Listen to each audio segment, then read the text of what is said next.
Mark chapter 3 verse 35, "Whoever does the will of God is my brother and sister and mother." To do the will of God, one has to know the will of God. To know the will of God, one must communicate with Him. To communicate, one must enter His presence. To enter His presence, one should be 1. Anointed. Baptism and confirmation initiate the indwelling presence of the Holy Trinity within the soul by infusing sanctifying grace, making the recipient an adopted child of God. In a state of grace.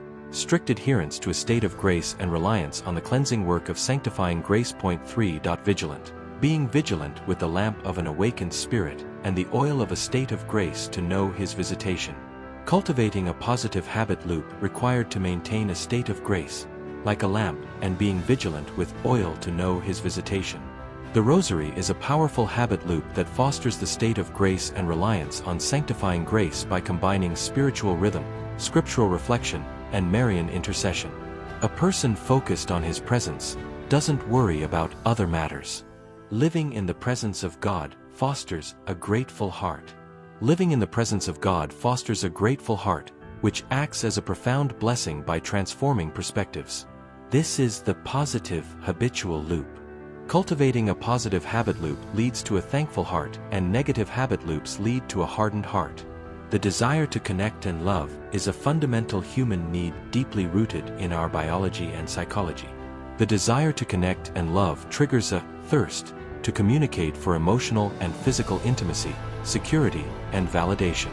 It is a craving to be understood, accepted, and heard without judgment, providing a deep sense of belonging and protection. To satisfy the thirst to communicate leads to search and activating the brain's reward system.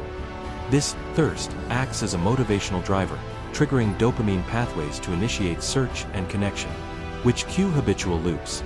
Habitual loops, habit loops are neurological patterns of cue, routine, and reward that explain how habits form and repeat automatically, allowing the brain to save effort. When this thirst is satisfied in a healthy and fulfilling way, it fosters positive habitual loops. Conversely, if the thirst is met with negative responses, it creates negative habitual loops like avoidance, defensiveness, or gossip. Positive habitual loops triggers the brain to repeat the action, strengthening social bonds and trust, resulting active listening, open dialogue, and constructive feedback.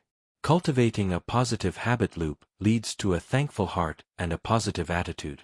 Negative habitual loops can create an inner emptiness that causes the brain to look for a quick fix, leading to an unhealthy, unquenchable thirst for addictive pleasures.